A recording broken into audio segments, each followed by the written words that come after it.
और बड़ी खबर शाजापुर से, जहां कार में लगी भीषण आग के चलते कार पूरी तरह से जलकर खाक हो गई, लेकिन एक बड़ा हादसा होने से टल गया, कोई जनहानि नहीं हो सकी।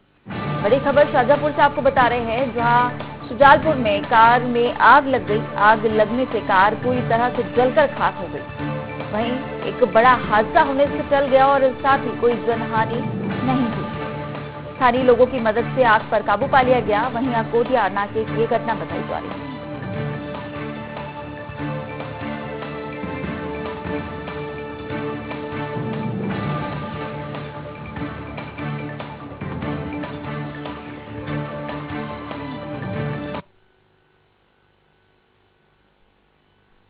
और अगली बड़ी